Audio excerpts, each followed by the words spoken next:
let me just ask you a little bit about how did you end up in medicine?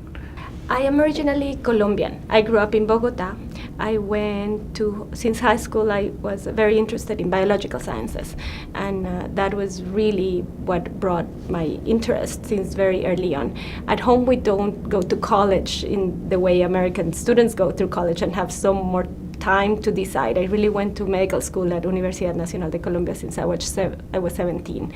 And I fell in love with the subject and stayed engaged and excited since then. What got you interested in biological science? What sparked your interest in that? See, I think that has kept going on throughout my life because I'm very interested in how things work. Okay. So I loved after that how the brain works and how the nervous system works. And I'm actually a neurophysiologist as well now because I keep that interest. So I think just knowing a little bit of how things work has been fascinating. Has been fascinating to me throughout my career. And so when you had to make that choice to do medicine, that was really early in life. Was that something that was influenced by anything, or you just made the choice? This is what I want to do. So I'm the first physician in my family. You know, my mom is a lawyer and my dad does economics and law a little bit too. But there were no physicians in my family. So there were no mentors. There were no mentors in that sense, but I somehow knew that you know, also having something more concrete was very real to me, right? Less abstract than law or economics was something that I think drew me towards this field. And the fact that it included a lot of humanities along with a lot of hard science in just one thing that I could do for a living was very fascinating. I didn't feel like I can be a pure scientist or a pure social studies kind of humanities kind of person. I felt I had the opportunity to have something that merged both of those, which were very much of my interest at the time. How did your interest in neurology develop? I think in medical school also I almost remember when I did like anatomy and histology, chemistry and biochemistry, microbiology. I really like cardiovascular system and I really like neuro. And I can remember the lectures by some of my anatomy teachers, mostly like the cranial nerve lectures, for example, were like just eye-opening to me. I remember the teacher giving this lecture in this big lecture hall and just saying how you can localize the lesions by the presentation of the patient and going through that and backing that into where does it come from, and you can make that analysis and then look at a picture and validate what you intellectually came with. Was real, you know, I think at that level that was like I wanted to do it. I wanted to keep playing the neuro game, and I try to work in that way with my students now, with like bringing them back, even if we have all the technology to find where things come from or what the lesion is in the case of neurology, just to also have the exercise of making the exercise, because I feel like if you know it in that way, you almost don't need all the imaging and all the technology, and at the same time, if you have the technology, you can bring it together in a more comprehensive way. So the imaging is a tool to confirm what you find through your thought process on what you know and how you see in a particular patient. And right now I do a lot of EEG, so I'm the director of the EEG lab, and we just now brought new technology for high-density EEG, which is going to also help us localize, not from an anatomy perspective, but from a functional perspective, how all of this comes in place. And I still find that the semiology, the learning, the story, the walking through the nervous system is almost more powerful, or at least as powerful as all the technology we use. So the exercise, the intellectual exercise continues to be very, very fulfilling. So your passion in this comes through. Yes, yes, I. So how did you come to Rush? I came to the United States after residency. I did neurology residency at home in Colombia, and I got the opportunity to come to the Cleveland Clinic to do some short study in EEG, because I wanted to do epilepsy.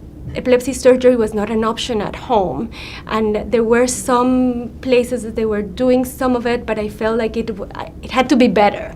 So I got accepted at the Cleveland Clinic as a student, as a resident student, just resident rotator, and later I became a research fellow with them. After that, a clinical fellow, and then I did residency again, and I was very, very fortunate to be accepted to Rush as my second residency, and I have stayed ever since. So that was a long journey. A long journey, but I feel like it was worth every day. Okay. I wouldn't do it, it opened the opportunities for me to do what I wanted to do in life, and I would do it all over again. So how did you choose epilepsy as the area that you wanted to work in? Epilepsy affects people of all ages. It is very debilitating in a social way, and it is very treatable. Once you make a change, sometimes a small change in medication, sometimes surgery, sometimes a stimulation device, you can change life of people. You can help them go back to driving, go back to work, go back to dating, go back to school, go back to do the very meaningful things that they want to do in life, but this disease was in their way of doing. And I see that happening in my clinic every day.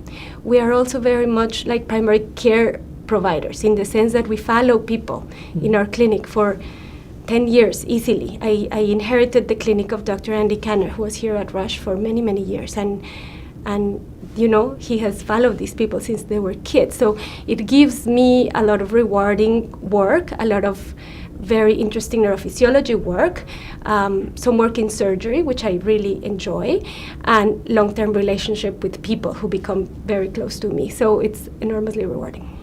So if you're a student thinking of going to medicine, what would you tell them? I would tell them that they should fall in love with everything while they are in medical school, because that's the only way to really learn things. And then find something that they can do for the rest of their life and that they can see themselves doing. Reading EEGs and treating patients with epilepsy is something that I see myself doing for a long time, because it has been enormously rewarding for me personally, intellectually. And then once they find that, then just pursue that, because it will, through the ups and downs in life and work, and it will give them a reason to keep going and to keep going in the best way that they can do it. So if someone enters a field of neurology or wants to enter the field of neurology, what are the common things they should keep in mind? What's the life of a neurologist? So the life of a neurologist is a little bit different according to the specialty you choose. I don't know if a lot of people know that we have neurologists in the intensive care setting, and a neurologist in the emergency room setting, and neurologists who do stroke and have to be like readily available and do telestroke. And so there's a lot of different things to choose. Lifestyle-wise, I think we are busy a lot. We are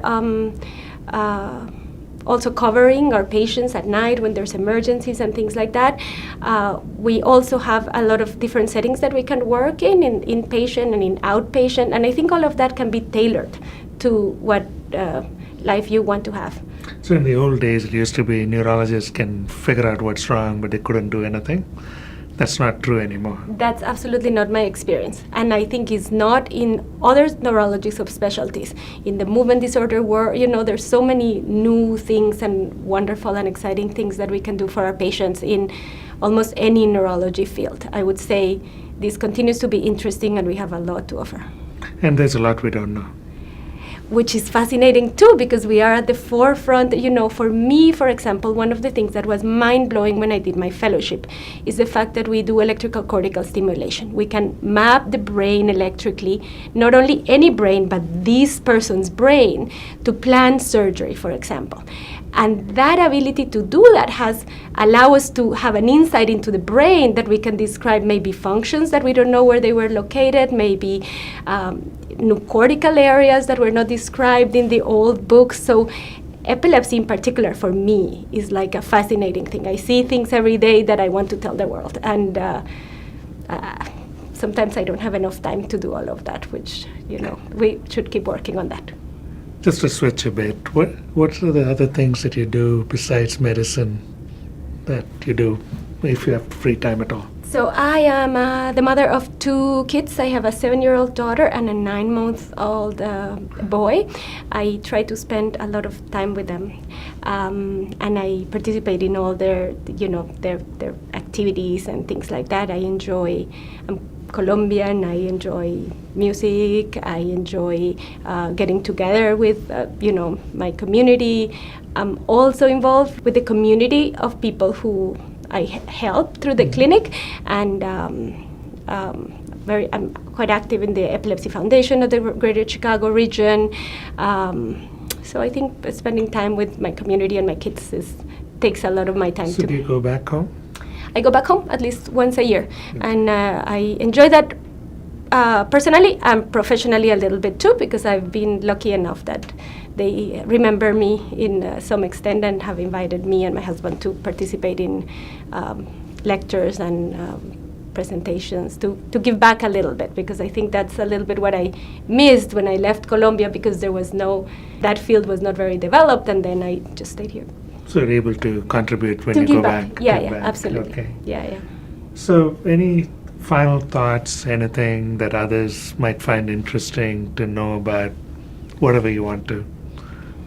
I think for the practice of what I do, I think seeing the change and the opportunities that our patients have, seeing that we can do sometimes with a little work, sometimes with a big work, a big impact on every day, right? Because maybe we were doing fine and there's a seizure tomorrow, but there's more. There's always hope. I tell my patients that epileptologists are like hopeful people. We don't give up. We know that there are setbacks, and we also have a big toolbox. I also would say that having a good team is very important for me. I think my team helps me, support me, helps my patients every day, if not with my team. And that means my colleagues, my nurses, my administrative staff. I think having a good team that helps you accomplish your mission is also very important for me. So if you look 5-10 years from now, how will the field of epilepsy look like? Is it a lot of things happening that's interesting and fascinating? Yeah, I think there have been pretty big changes within the last 5 years or so. Some with surgical techniques, stereo EEG, for example, is something that was developed more in Europe and has come to the US, that has allowed us to do explorations that we could not do before. And I think the other big area is the area of neurostimulation devices. I tell people that in the future, I think people would think that our resective surgeries were really a thing of the past. I am convinced that there's no extra brain. That is the best we have now, and we can really make a lot of good with the type of surgeries we're doing. But in the future, I think we will become more either stimulation or cooling, or less resective. And I hope to be part of that. I think it's an exciting future. Thank you. Thank you.